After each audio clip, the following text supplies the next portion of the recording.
This episode is brought to you by Dr. Chrono, powered by EverHealth, the #1 mobile all-in-one EHR solution. Tired of bouncing between multiple apps to keep your practice running? It's time to streamline everything. With Dr. Chrono, patient engagement, scheduling, clinical workflows, and medical billing are all seamlessly integrated, giving you the freedom to manage your practice from anywhere. Start simplifying your practice today. Visit drchrono.com/free trial. That's drchrono.com/free trial and discover how easy it can be.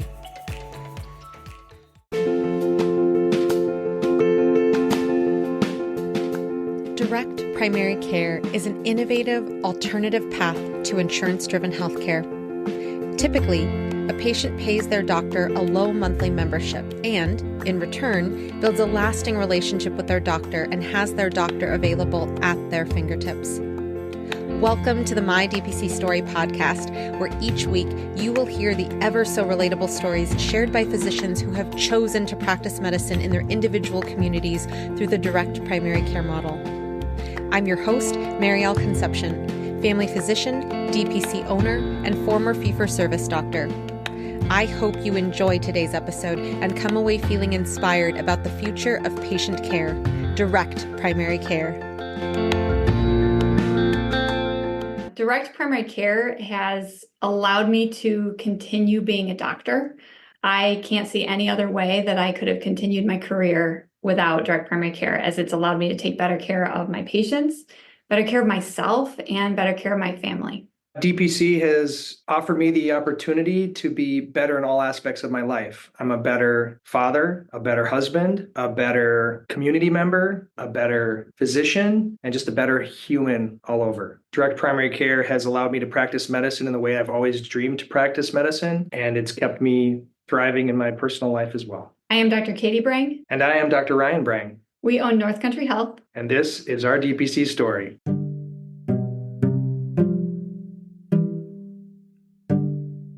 Dr. Ryan Brang grew up in Cottage Grove, Minnesota, and received his medical training from Ross University. After doing his clinical training in New York City, he returned to the Midwest at the Family Medicine Residency Program in Marquette, Michigan in 2009.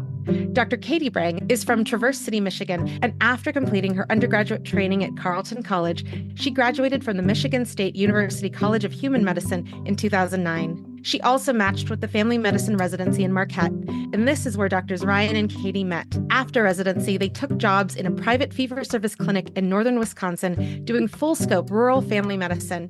They were recruited back to Marquette, Michigan in 2014 to take positions as faculty in their old residency program.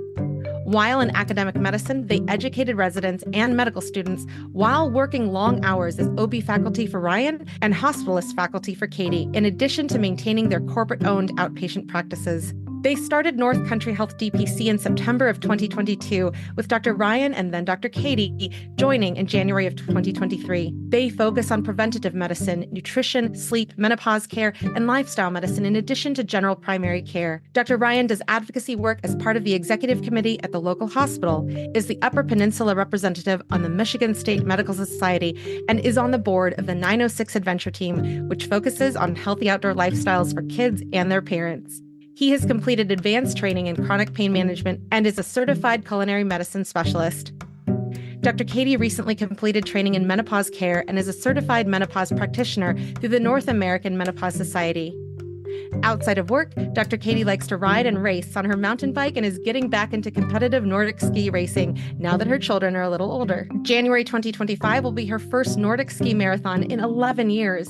She also enjoys spending time camping with her 2 children. Dr. Ryan enjoys cooking healthy plant-based meals for the family and completing endurance mountain bike events. Thank you so much, everybody, for tuning in. Find out more about DPC, including resources, discounts, my favorite tech tools, books, and more at mydpcstory.com. The mapper, again, has been updated so you can look for practices by specialty. Follow us on your social media platforms at our handle at MyDPCStory, and be sure to subscribe to our newsletter and, of course, the podcast feed itself so you won't miss when the next episode drops. If you're new to the podcast, be sure to check out the blog accompanying the Brangs podcast at mydpcstory.com. So with that, I am so excited to welcome our guests, Dr. and Dr., Mrs. and Mr. Brang. It's so wonderful to have another couple on the podcast. So thank you so much, guys, for coming on. We're super stoked to be here. Thanks for having us. So I wanted to get started with when I went to your guys' website, there's a video on the front page of Ryan, you talking about your journey and what direct primary care is for people who are checking out your website for the first time, or for your patients to share the website so that more people can learn about the practice from that video. Tell us about these 8 years that you were in practice before transitioning to DPC. I really want to share this story because I think it is a little bit unique. So I've always been a big fan of the podcast. Thank you, Maryal, for everything you've done. A big part of our journey to get here was listening to the inspiring stories from so many others that have done this great challenge. And so definitely that's been a big part of this. But one of the things that was a little bit different for us is we didn't have that typical story of 2,500 patient panel, just getting overwhelmed with patient care. We had to deal with some of that, but we came at it from a little bit of a different perspective. And I think it's important to maybe share a little bit of that experience. So Katie and I did do 8 years in education with the residency program. I did a lot with OB, so I was doing OB throughout that time, and also hospital medicine. Katie did the majority of the hospital medicine, and then she transitioned more to outpatient, but we were both full-time faculty for 8 years. And it did offer a little bit more of a buffer for some of that. On the days where we were seeing patients, it was absolutely that feeling of 12 patients in a half day, and then your inbox was always overloading. But we also had some administrative time to be able to work through that. So I would say that it was a little bit different for us. So our primary push wasn't so much that we were absolutely burning out in family medicine, but it was more for me, I'm not providing the care to my patients that they need. They're only able to see me a very specific period of time. They're waiting many weeks to see me. They can't access me. I can't access them. And I thought that was really a disservice to them. There were some other things that were going on in our lives that also kind of encouraged us to say, we need to consider going off on our own. And in fact, in our community where we live, we have many, it's kind of unique. We have many independent fee-for-service clinics in primary care, and we all are really collaborative. There are good friends that we've all kind of come through the residency program, either just ahead of or behind. And so they've been really supportive. And we sat down with a couple friends of ours and they said, you guys should definitely do it. And at the time, we were planning to do fee for service. And so from that perspective, it's been a journey, but it's been one that's been great. And I would say that those 8 years of education have been really rewarding. It's been excellent teaching future generations, medical students and residents. And I still love to teach. So I like that we still have that opportunity to take residents and learners periodically. But it was different for us compared to some other folks that have gone down that path. I think that it is such a good point to make because everybody is coming from a different background before they transition to DPC, for those of us who have made the jump already. And so I think it's so important for people to hear that you don't have to be burned to a crisp to be able to look for a different way. And with that, Katie, I would love to hear your take on your 8 years in academics as well, because you were more hospice-based, because I read recently, somebody was irritated with somebody saying that a lot of residents are just going to be hospitalists after residency.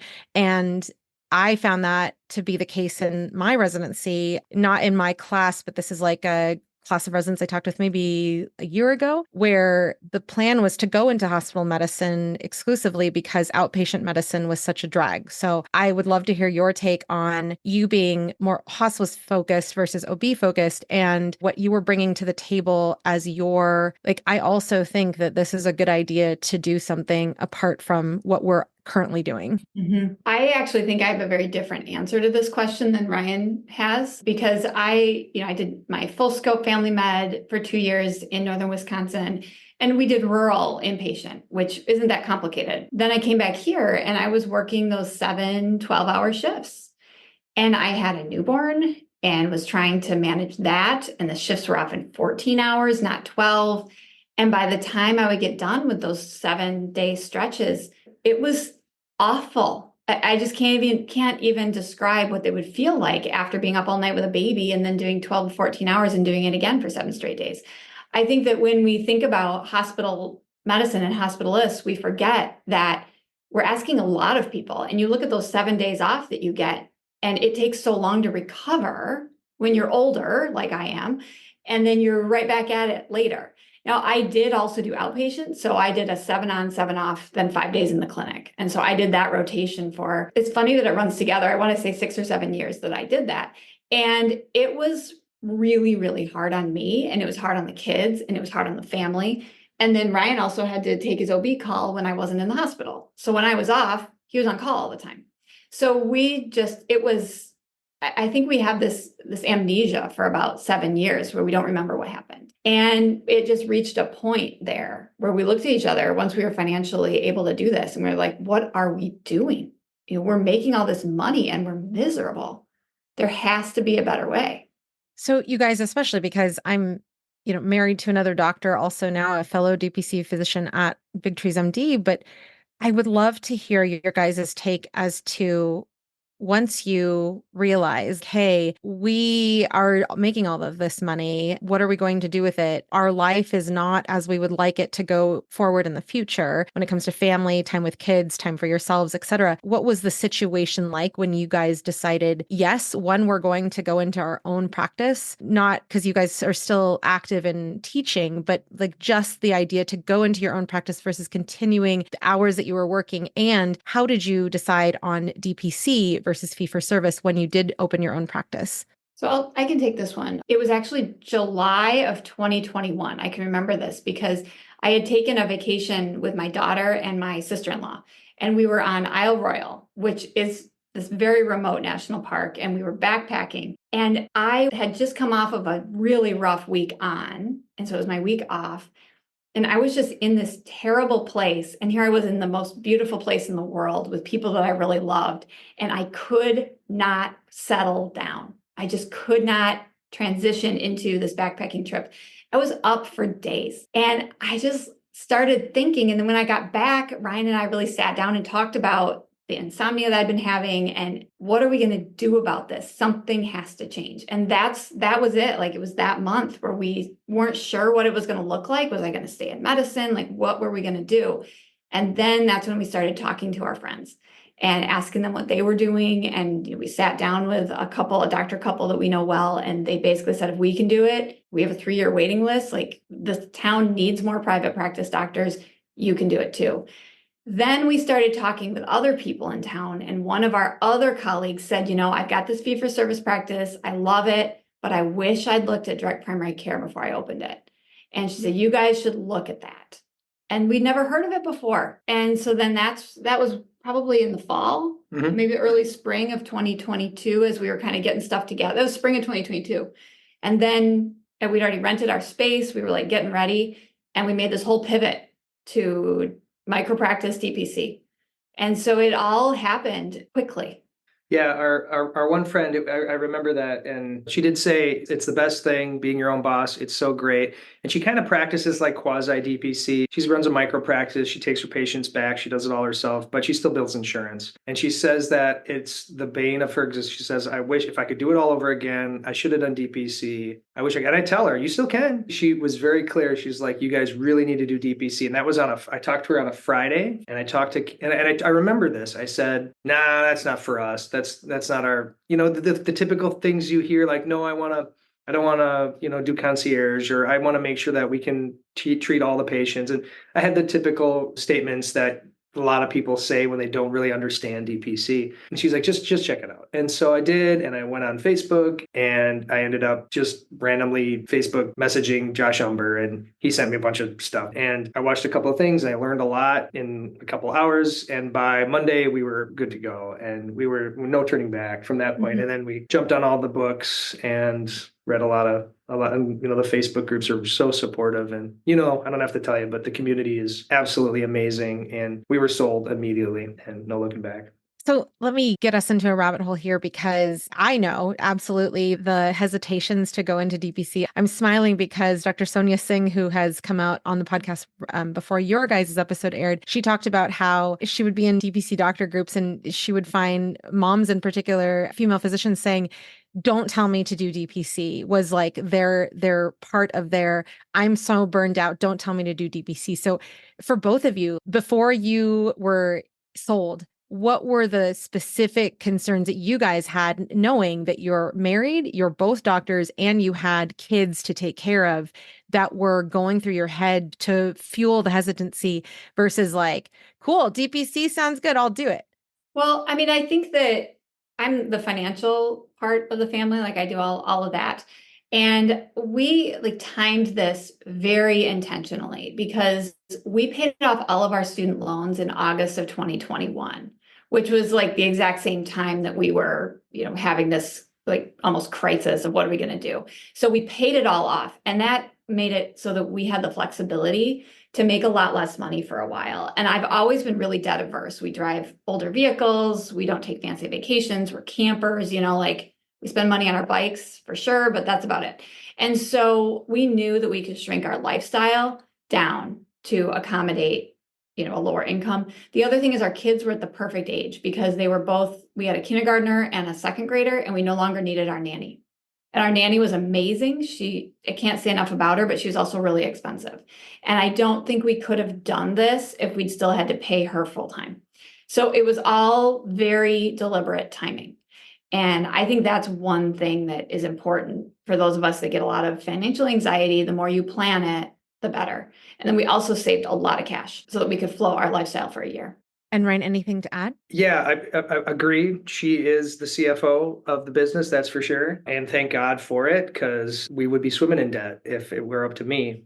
And, those are like most couples, that's like the one thing we bicker about more than anything else. But if it weren't for Katie, we'd be in a very different place. And she's absolutely right. The really smart decisions she made has allowed us to live a very comfortable life. And right now we have a micro practice. We have no overhead. I mean, we have very minimal overhead. It's just the two of us. We have a very small rental property that is pretty reasonable. And that's pretty much it, aside from, a couple things here and there. And we have a small patient panel, relatively speaking, for where we are in the game. And we are ecstatic with where we are. We are making a very reasonable amount, way less than we would if we were, in corporate medicine. But it's just surprising how much you can live on comfortably when you really get down to it. Now, we live in an area that is rural, so our cost of living is going to be very different than other folks, and you have to take that into consideration. But the money, it doesn't bring us happiness and joy. The satisfaction and the gratification that we get from really touching people's lives and having the time to work with people that we really care about and know really well, and having the time to spend with our family, you can't put a price on that. And, salaries for us, it's just not what matters. Stay with us. We'll be right back. Are you looking to expand your patient base and grow your business in 2025? Meet Decent, the health plan that puts DPC at its core. At Decent, they've built their plans around the DPC model, offering employer groups direct access to DPC practices like yours, 40% lower premiums compared to traditional options, 0 out-of-pocket costs for members when care is DPC coordinated, and a new HSA-eligible plan that maintains DPC as the foundation. By partnering with Decent, you can tap into their ever-growing member network, all while preserving the essence of DPC. Decent is not just another health plan. They're champions of the DPC movement, creating win-win solutions for practices, employers, and members. Ready to grow your practice? Visit decent.com/DPC. That's DECENT.com/DPC to learn how Decent can connect you with new patients and empower your practice today.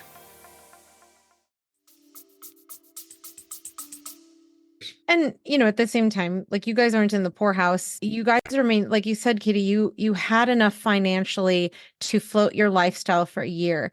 And because you guys are so passionate about lifestyle medicine, I think it's the type of thing that we deserve as doctors when we go into a profession where we're taking care of other people and then we forget to take care of ourselves, which happens so often in medicine. I would love to hear from you guys. What does comfortable look like for you? Because no matter where you are in the country, it's like you guys are able to sleep now. Like, Katie, that was terrible that you were having insomnia, and that is so relatable. So it's so sad that it's so relatable that, like, oh yeah, it's nice that I can sleep now as a doctor in DPC where I couldn't in my former job because of all of the things, the burnout, the regret, the guilt, the worry. Did I forget to order this lab because I was going so fast in the day? So what does comfortable look like for you guys because you are making the amount of money that you need to live the lifestyle that you want right now. Well, I mean, I think we are like one full-time doctor. So we're both part-time, and by our definition of our malpractice insurance, we're part-time, and that is correct. It's like 20 hours, patient care hours a week or less, and that's where we both are. And so it makes sense that we would make one full-time doctor salary, and that's a choice. So there's a lot of things that come together for that. I mean, we bought our house back in 2017. I wouldn't be able to afford our house today if I tried to buy it on my current salary. And so I recognized how fortunate we were. At the same time, we paid off almost $600,000 in student loan debt in like 8.5, 9 years. And so though we have a really reasonable house, we had at the time in 2012, that was a lot of debt. We had a ton of student loan debt, and we didn't have it paid off by PSLF or anyone. We just paid the whole thing ourselves. And so, yes, we have an affordable house, but we had crazy debt. So I think that all kind of evens out. But we go out to eat occasionally, not all the time. And comfortable for us, we've decided to prioritize one big vacation a year. And this last year, we took the family to Ireland for 2 weeks.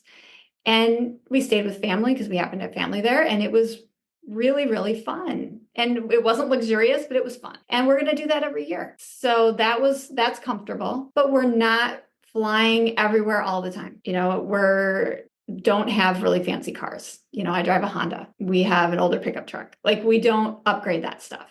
And with our home, we are very slowly doing the remodeling, even slower now. And that's okay. I realize that having a nice master bathroom is not going to increase my happiness. Ourselves, when we're thinking about a financial outlay, is this going to increase my happiness or not? And if it's not, we don't do it. And I think that's really important too, because we never had that time. We would just buy it and hope that it was going to do what we wanted it to do. So I don't know if that helps. And we also are able to put away money for the kids' education, into our HSA, and into retirement now. And that, I think, is also in the definition of being comfortable financially, is being able to put a lot of money aside. Amazing. And Ryan, how about you in terms of when you think of how comfortable you guys are, especially because you're DPC doctors now and you have the ability to impact your own lifestyle and how you practice and the time you have to practice? What does comfort look like for you? Yeah, I agree with that. I look at what makes me comfortable, and this is maybe outside of the definition of financial comfort, but I love the comfortability of knowing that I can get up in the morning, spend some quality time with my family, do my self-care things that are so important for me that I try to lead by example with my patients and my family, which includes whatever it might be for the day, my morning walk or some meditation or mindfulness activities, going to the gym, and all that first thing in the morning, so that by the time I get to work for the day, I am the best version of myself. And I can schedule that for whatever needs I have, so that I know that I can prioritize my personal wellness. And it sounds a little selfish, but if you're not understanding that you need to advocate for yourself, you're never going to really succeed in DPC, and you should. And that's true for anything. It's really hard to do it in fee-for-service, but DPC offers you that opportunity. And so that I can set my schedule and see my patients, and they know, like, oh, wow, Ryan's looking good today. He must have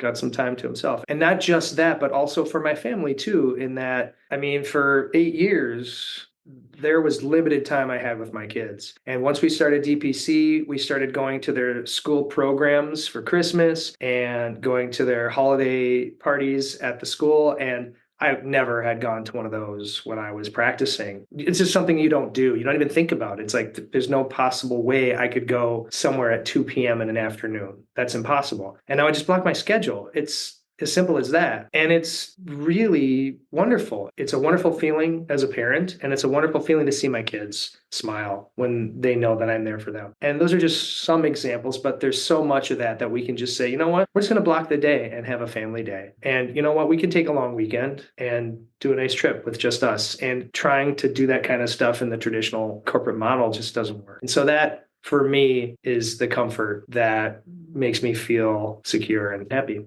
And you guys live in a beautiful place. I mean, if you have not, visit their website and you can see the beautiful scenery that you live in. And you guys live in the place that people vacation in. And I also think about, Katie, when you were talking about this amnesia for 7 or 8 years, it's like that is real. And Ryan, when you were talking about the autonomy, that I do not think that what you were saying is selfish at all, but I do think that it's so sad when we do have this amnesia, we don't even think about the things we need to speak up with whatever autonomy we may or may not have, or we may be looking for, I should say. And so this is fantastic that you guys, your kids are still young, you guys are healthy, you're able to travel. I mean, this is wonderful. But I will say here also, for those doctors like your friend who said, I wish I could do DPC, I also just want to put a call out to episodes like Dr. Rosa and Dr. Oscar Torres, Dr. Kissy Blackwell's parents, all three of whom are DPC doctors. But Dr. Rosa and Dr. Oscar, they transitioned their fee-for-service practice into a DPC.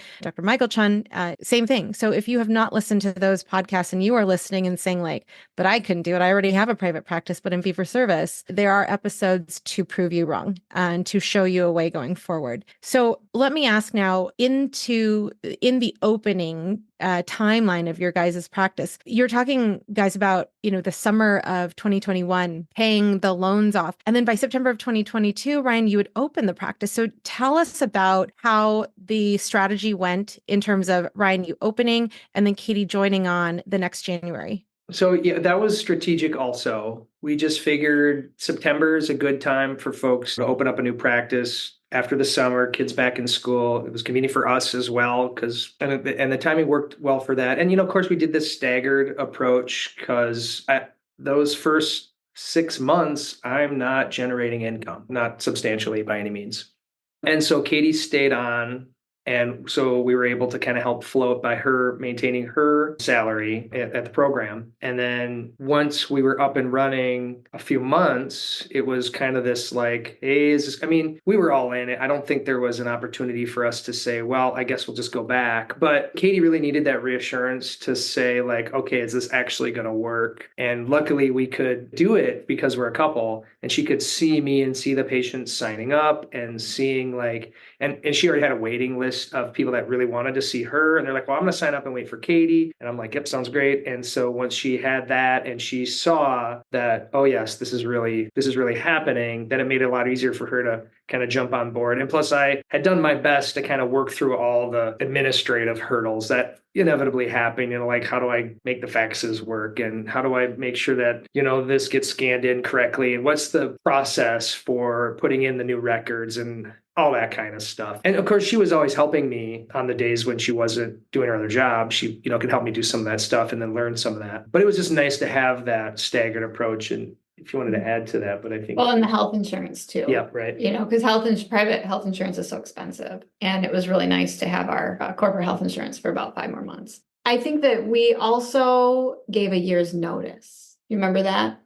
Because it's so hard to fill these spots, these faculty spots in a rural place. And so we wanted to give our program director a year. And we didn't make it public beyond that, but we just said, hey, we're going to be leaving. And I want you to know. And so that was a risk we took because they could have terminated us immediately, but we didn't think they would. And they'd asked us 8 years before. They asked us if we were ever going to leave to tell them a year ahead.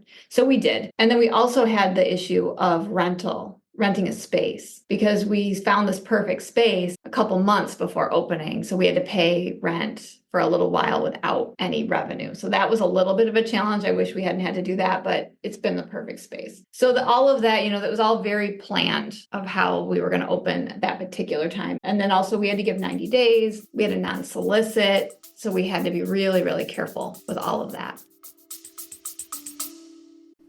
Stay with us. We'll be right back.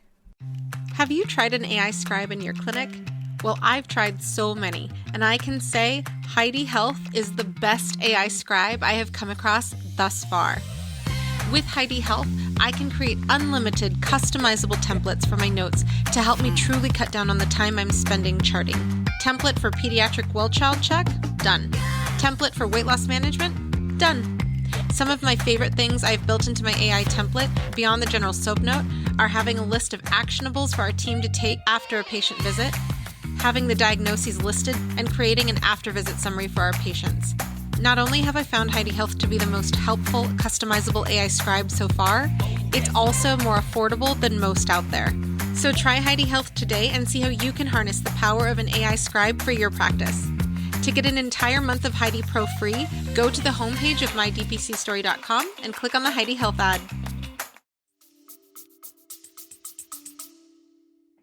as you guys were talking, I'm just laughing because I identify as the Ryan in the relationship and my husband identifies as the Katie in the relationship because we did a very similar thing in that it was like, I'm like, I don't care. I'm just doing this, man. We'll figure it out. And my husband's like, all right, so we do need health insurance and we need money. So that would be great. Like you do you, man. And I'm going to stay on at the job that brings in those two things. So I totally relate. And I'm sure that there's other couples out there who are in the same position of like, if we're both doctors, what happens if we both leave and how would we approach that? So I think that that's fantastic to hear how you guys did it. Now, in terms of the transition, Ryan, I don't know this, so that's why I want to ask, with you being heavy on OB, how did that work out in terms of your continuity patients? Because I'm sure there were some people who were delivering after you parted ways from the practice. And how have you handled OB in your DPC? Yeah, that's a great question. And that was some difficult conversations that Katie and I had because I've always really enjoyed doing prenatal care and obstetrics and, newborn nursery care and pediatrics. And Katie and both of us really enjoy doing hospital inpatient medicine. And we had some really hard conversations and we talked like, can we make this work? I talked to a lot of DPC practices and said, how do you do it? Is it reasonable? And I looked at our community and I looked at what our patients needed. And, a lot of analysis went into that. And we decided the best thing for our practice and our ability to practice the best way that we can for our patients was, we're going to have to give up a couple of those things. And that's a personal decision. And every DPC needs to think about what brings them the most satisfaction. And for us, that was a tough decision, but it was the right decision. And we said, you know what, I'm going to hang it up regarding obstetrics and we're both going to be done doing hospital medicine. We have a great hospitalist team. We know, these are all people that we've trained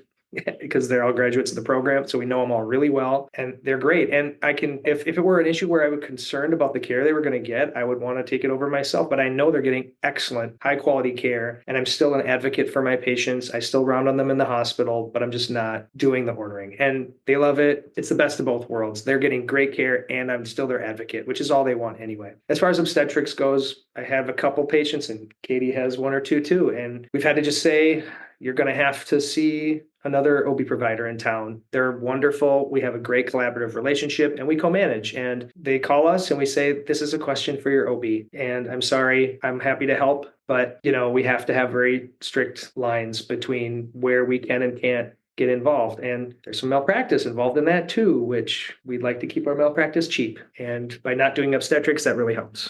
It's totally relatable. I loved doing colonoscopies for the time that I was doing them. And then I stopped doing them because it was very, very uncomfortable for me to keep battling against the corporate. They were canceling my patients without telling me. They were canceling my patients after they had prepped for the week and had showed up at the hospital because it was cheaper for them to cancel than to pay the staff, the 4 staff that were going to be in the room for the number of procedures that I was doing, which was so quantity wise, I'd probably do no more than 4 in a day because I only took care of my own patients. And it's like, I love that you say that you're patient-centered, but actually that your synonym for patient is money. So it's really frustrating. And that's just my experience, not to push that onto your guys' practice, but like that was why I gave up colonoscopies because it was like, I can't handle the stress of continuously trying to fight for my patients. I take care of them. I'm able to do full scope care, including colonoscopies, and nobody is listening to me or nobody cares. And so it is absolutely something that goes back to your practice deserves you being there for it. And if you cannot be there for it because you are doing other things that are adding more stress and not allowing you to be free in DPC, it is absolutely reasonable to rethink, like, do I need this going forward? Even if you are amazing at those skills, it's like,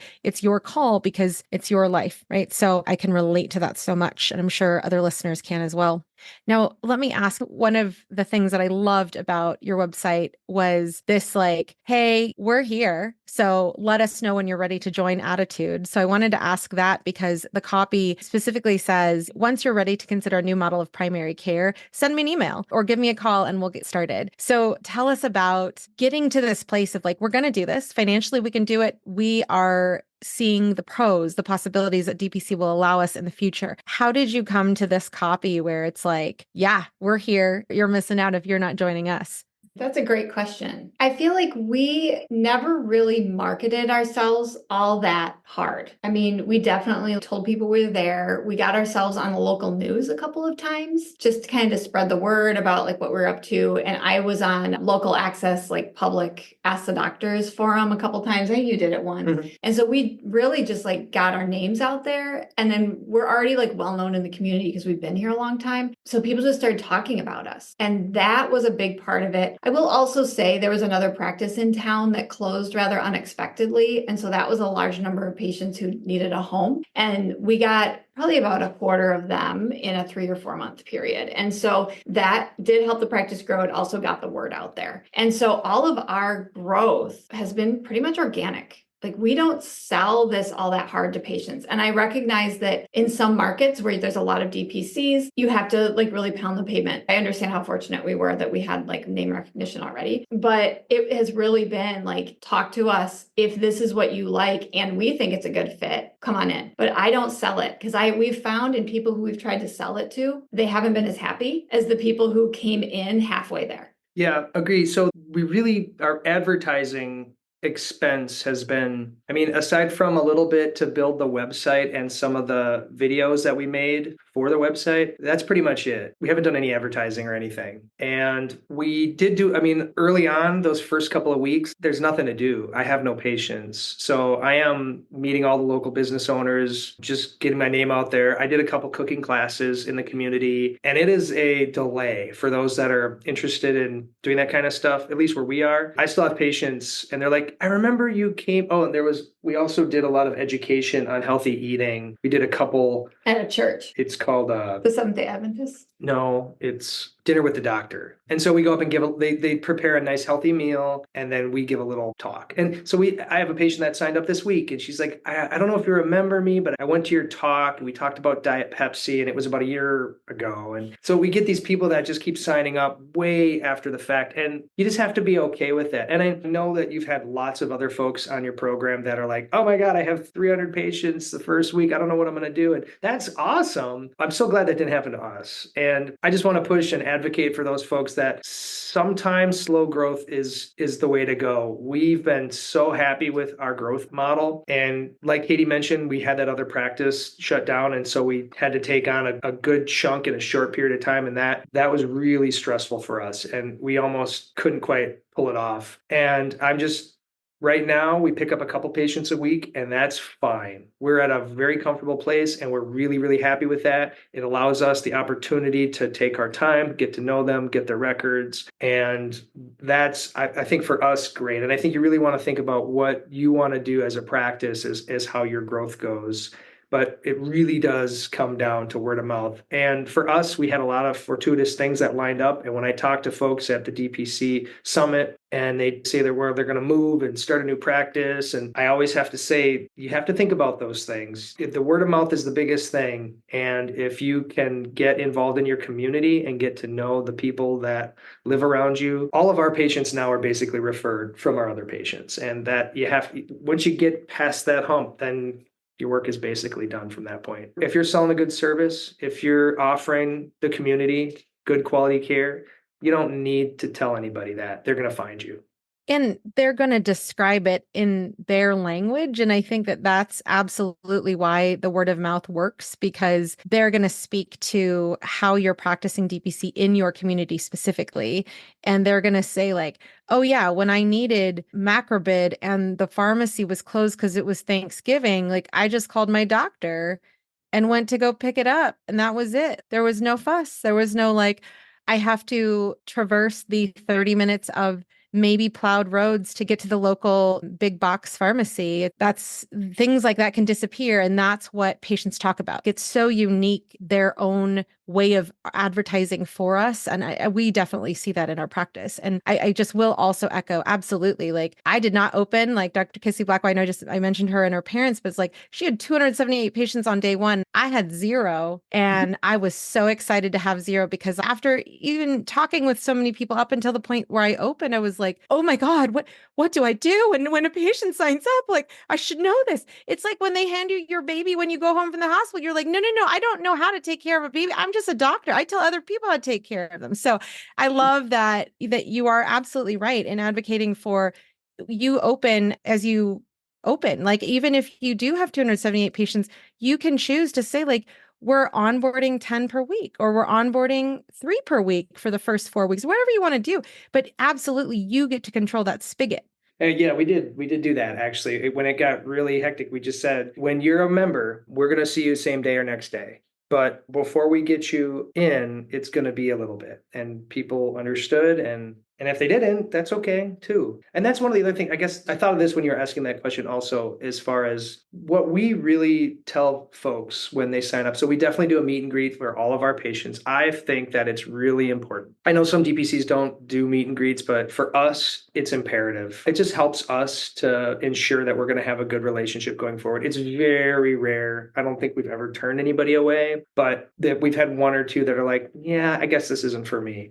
And had we not had the meet and greet, it might have been a more difficult conversation. And so I find that so imperative. And when we sit down with them, we say right up front, like, listen, you have expectations. You're signing a contract, and your part is item 8, patient expectations. And we have it outlined right there. And we say, listen, we're expecting you to be open and honest with us. We're expecting you to be an advocate for your own healthcare. We expect you to be engaged. And I think that's really important. We don't practice medicine where it's just like, here's your pills, see you in 3 months. This is a totally different style. And a lot of patients say, this is so different. I'm like, I know, but you're going to have homework, and you're going to have stuff that you need to do. And we're going to follow up on it, and you're going to have goals, and we're going to see how you're doing, because that's how healthcare needs to be. The old-fashioned model doesn't work. And we know that. And tell me, especially Katie, with you coming on after Ryan had been in the practice a few months, when you started doing meet and greets yourself, had you just, listened in? Had you done some rehearsals together? How did you guys come to a point where both of you were doing your meet and greets? And I might be wrong in assuming that you guys do your meet and greets for your own patients. Well, when it was really wild there, we would just, whoever was available would just do it. And like the other one would just like pop their head in and be like, hey, I'm Dr. Ryan, I'm Dr. Katie. But you kind of read the room, because every meet and greet is a little bit different, because somebody is like all in. They're like, I was in a DPC in whatever state, I moved here, I get it, I want this, I've read your website, we're good.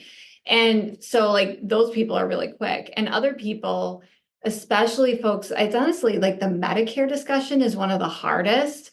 And so that meet and greet kind of has its own flavor as you're talking about what it means to be opted out of Medicare and why they get to keep their Medicare and that kind of thing. So we really you just start doing them. And frankly, most of our early ones were people that we knew. And so I think that's where we kind of learned, was with people that we had long-term relationships with already. So we were just going through it together. I don't know. It's a small town. And I think that's the other advantage we have, is we are in a small town. We know everybody. And I think this is true for anybody who's learning DPC or just starting out DPC. It's stressful. It's like, I don't know, it's hard to really explain it in a concise way. And it's like, you want to practice that elevator pitch, right? You talk about that, you read about it in the books. It comes from practice. I mean, I gave a nice talk last night at our local university to the pre-med club. And I just didn't even have to think about it. I'm like, well, this is DPC and this is why it's great. And this is what we do. And it was, really motivating. And I remember my first time trying to explain to somebody, I'm like, well, we just don't take insurance. And you kind of fumble through it. But when you do it enough times, it just becomes automatic. And so it takes practice, like with everything. The first time you have to draw labs, you're like, but oh my gosh, this stuff now I can draw labs and spin them and print the labels and get it all done in 3 minutes. And it's super slick and easy. But the first time you do it, it's just like anything. It has to become a pattern of recognition. Love it. And tell us about your guys' ribbon cutting, because this is fresh in my mind. We had a ribbon cutting ourselves just because we are in a brand new clinic space. And so for you guys, what was that experience like? And what were your big takeaways from after the ribbon cutting ceremony had happened? Oh, the ribbon cutting was actually kind of funny because I had a non-solicit and I was still working for the corporate system. And it actually already been disciplined a little for putting my business card into a business after hours drawing. And so I didn't do that again. So we were like, can I come to the ribbon cutting because I still work at corporate? And then the CEO, who's no longer the CEO of our hospital showed up. And I'm like, I guess I can be here. And so That it was really neat. It was such a surprise to see so many community members there, and then the Chamber of Commerce was there, and it was a really neat thing. Yeah, they're really supportive. And I think for anybody who is looking to start, talk to your local organizations. They love this kind of stuff. They want to support you. They bring a whole bunch of people just to make it look like there's a huge crowd. It's really, they give you the big scissors and all that. It's super fun.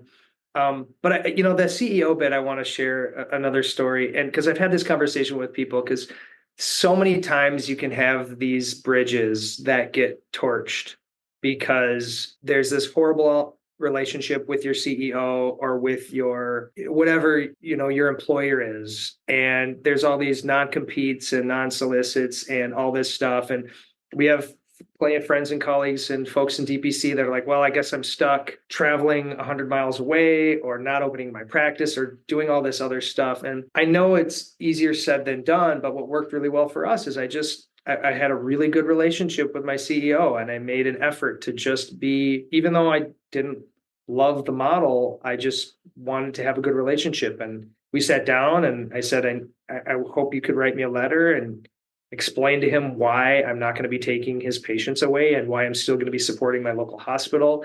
And he said, yeah, that makes perfect sense. I'll write you your letter and get rid of that non-compete. And that was helpful. And I know that's not always possible in every situation, but so often there are opportunities that we can really help to. And the thing is because of that, now we have a great relationship with our local hospital, which we live in a rural area. We don't have a choice. We have to send people to our hospital. We have to support our local hospital, whether we like the administration or not. And we have to play well in the sandbox. And because of that, now I have a great relationship with all of the folks that get, so when my patients need to see nephrology or they need to be admitted, they're going to be going there. And I want to be able to communicate with those folks. I want to be able to see them in the hospital. And I'm still on a lot of different boards at the hospital. And I think that relationship has really helped us, stay knowledgeable about the specialists and the docs that my patients are going to be seeing, but also has helped to maintain quality relationships. And that's so important. And again, easier said than done sometimes, but I would encourage everybody to try to make an effort to do so. And can you guys speak to any tips that you might have on maintaining those relationships the farther you are into DPC? Because for us, I think about the specialists that we do have, they're 45 minutes away. And so I'd love to hear your guys' take on, do you intentionally drop off Christmas cookies, or do you, say, hey, just wanted to say thanks for taking care of my patients? How do you guys approach maintaining the relationship? We actually send thank you cards sometimes. And we try to rotate who gets one based on whatever we're thanking them for, like taking good care of our patient or getting them in quick or whatever. And so that is written thank you cards. That's something that we do. We go to every single medical staff event that we can make it to. Even though when we look around the room, we're like, oh, it's the usual suspects again. It's always the same people. But we always go, even when we don't want to. And then we've been I'm in a healthy aging book club with a bunch of different docs in the area. Some of us private, actually the entire group last time was private, but you have to work on it and you have to go out of your way sometimes to talk to people. And thinking about that question, we could do a better job with some of the newer people that have come on that may not know us. But, Ryan's going to be chief of staff in January, and that keeps his name up there for people to hear about. And I always speak up at the medical staff quarterly meetings, even though I don't do hospital medicine anymore, I'm still on staff. And so that's really important to just keep getting involved. And people have stopped doing that. It's so frustrating for me to look around these medical staff meetings and know everybody there, because I'm there's a whole bunch of people in this town who are awesome, who I don't know. It'd be really nice if they would come. And so that's a big thing. Stay involved as much as your hospital will let you. Go to the ice cream social. It'll be fine. I love that. And just you guys mentioning the Chamber of Commerce, our local Chamber of Commerce, as I'm sure is probably common with other chambers, they advertised on their, profile and platform about our ribbon cutting ceremony. And so especially the people who are part of the chamber or who are looking at their page who are in the healthcare industry of whatever sort. We had some of those people show up at our ribbon cutting ceremony just because of that co-advertising of our event. And so I think that absolutely, I agree, being present for your community matters. So that's awesome. And I will say, also just going back to the non-compete, non-solicit part, if you are listening and you're facing that, definitely listen to Dr. Andy Burkowski's episode. Super innovative way as to how to deal and cope with the don't pee on my territory, crappy contract clauses that there are.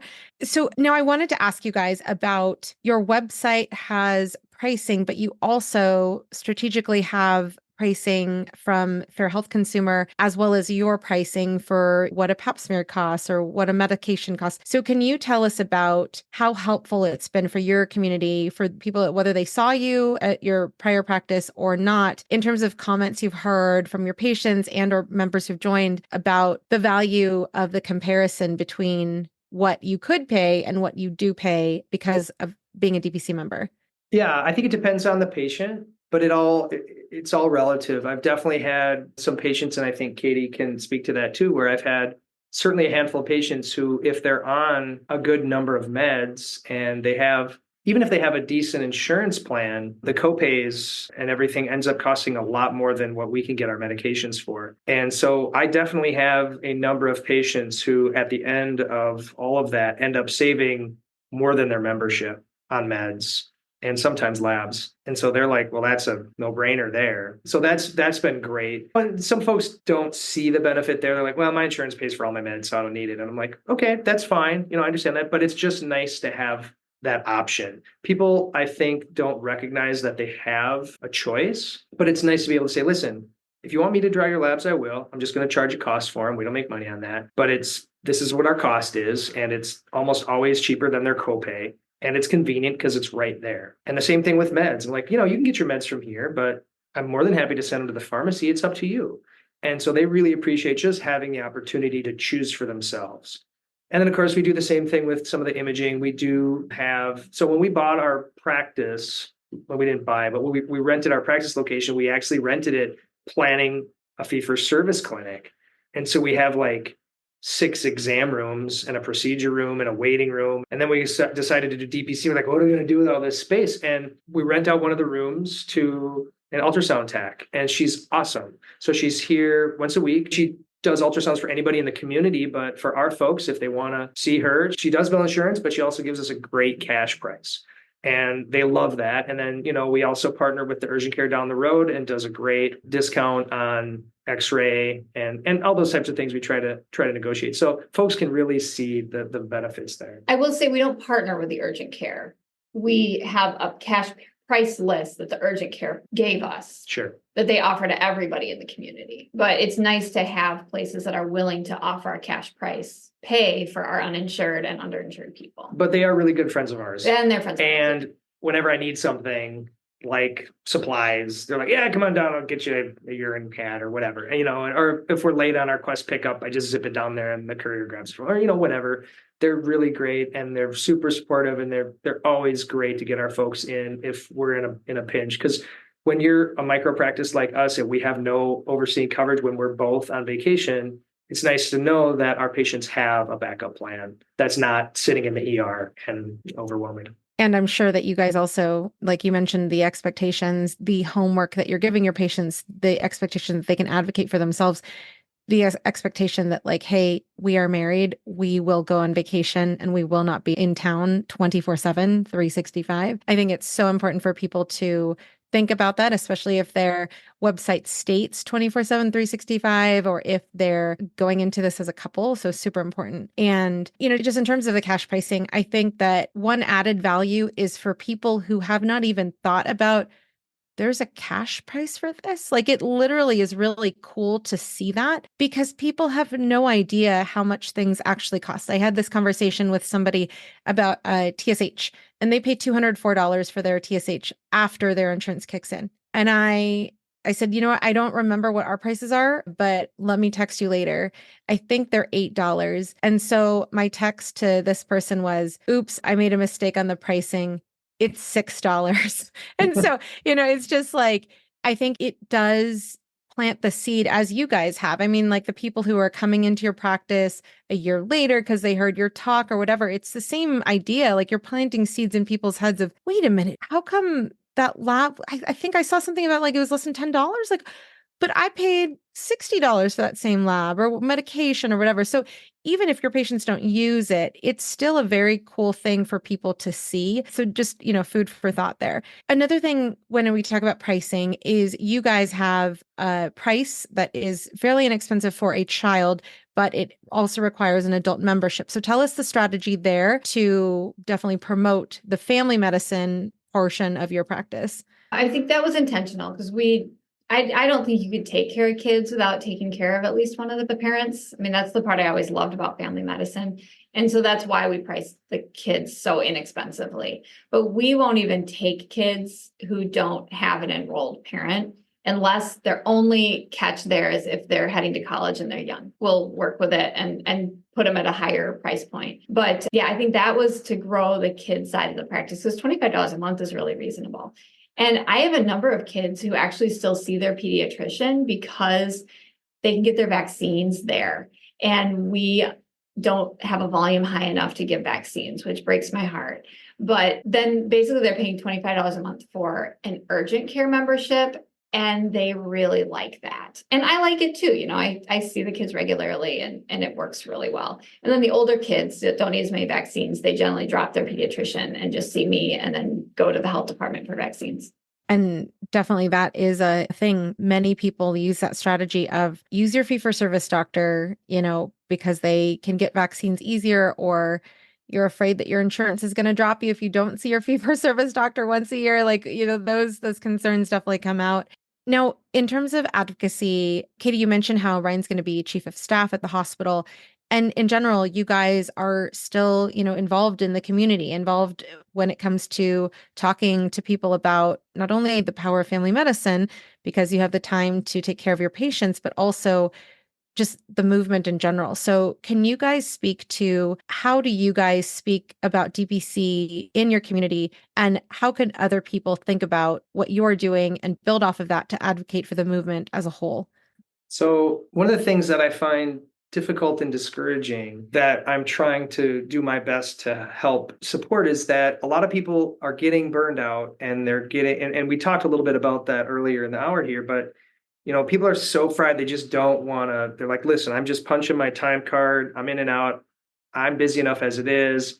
I don't have anything left to give, right? And I understand that. And sometimes even with DPC, folks are like, I'm burned out from the system. Why would I want to go back and help? Why do I want to, be involved in advocacy? I just want to do my thing. It works for me. It pays the bills. It improves my life. And I think that's great too. But we're doing direct primary care, at least on some level, because it's a solution to a broken healthcare system. And I recognize that DPC isn't going to solve the problems for everything. It can't, right? But it's at least a step in the right direction. And as long as we continue, and you know this and I know this, but the DPC movement is growing so strongly right now. It's a force, and we need to harness all these empowered and passionate individuals to really voice the change that we need to see in medicine and start to turn away from this angry, frustrated, burnt out mentality. And that's easy for me to say because I've been doing this for 2 years and I drank the Kool-Aid, but we all need to start drinking the Kool-Aid so we can start feeling good about it, so we can get back to making this a better system. And there's no way around it. Health insurance isn't going anywhere. People are going to have some kind of health insurance in some form or fashion. Corporate medicine is there, and we have to do the best we can with it. And I would love to see these things change, but if we don't do it on a grassroots level, it's not going to get better. And so whatever that means to you, you have to find a way to advocate for yourself. And for us, getting DPC out there and vocalizing for why it's effective and how it can be meaningful, and getting out at your local level or your state level or even your county level and being more of an advocate and a voice goes a real long way. And it can really help patients get the care that they need. And Katie, do you have your own take or anything to add on that? I mean, I think part of echoing what you already said, is that in DPC, we have the time to do that. I'm more willing to say, yes, I'll come to this evening thing. I'll do the Ask the Doctors again. I'll talk at the library on plant-based eating because I'm not so tired from my regular job and all my regular commitments. And so I think that's almost something that's important when you have the time, you've got to do a little bit. And Ryan, I will say, does more of the official advocacy work. I mean, whenever, I'm sure that some doctor couples can make it work where they're both really involved in everything. But I think most of the time somebody steps back a little bit. Like as an example, I don't go to the family medicine department meetings. I just don't. They're at 7 a.m. and somebody's got to do the breakfasts and the lunches and get the kids on the bus. And that's me. And so I don't go to a lot of things anymore, especially in the morning. And that's a choice. And so I'm not on as many things, but I'm more willing to say yes to community events to get that word out that there's another way. And I think it really highlights the importance of education in the advocacy that we are all doing, at some level, whether it be talking to our patients, clarifying that's because you have insurance that caused, you to not get this sooner, or that caused, you to pay a higher price, or whatever it is. Patients and doctors and organizations, whatever, need to know what we're doing. And the way we tell people about what we're doing is, one, doing it, and two, we talk about it, because that is one thing that I see over and over and over again, even at our state medical society. So what is the difference between DPC and concierge? Like at our state level, people are asking basic questions, and great, fantastic that you're asking. I appreciate when people do ask rather than assume. But I think that it's wonderful that you've seen one DPC, you've taken care of your patient in the way that you took care of them. And that is really hard to replicate. And it's really hard to be represented in a fee-for-service model. And so speaking to how we're doing things differently, whether or not you're burned out, like Ryan, like how you pointed out in the beginning, it doesn't matter. It's the way that you're doing medicine absolutely changes when you have a direct primary care model behind how you're practicing medicine. So that's a wrap for today's episode. Thank you so much for tuning in. We're going to continue the conversation over in our Patreon community. We're going to be talking about how Dr. Katie and Dr. Ryan are actively integrating quality menopause care and culinary medicine into their practice, and how they're going forward as a married couple who are also doctors. So join us in our Patreon community to hear more of the conversation. You can find the link to the Patreon community at our homepage at mydpcstory.com. Thank you guys so much for sharing your story today. Thank you for having us. Thanks for having us. This was great.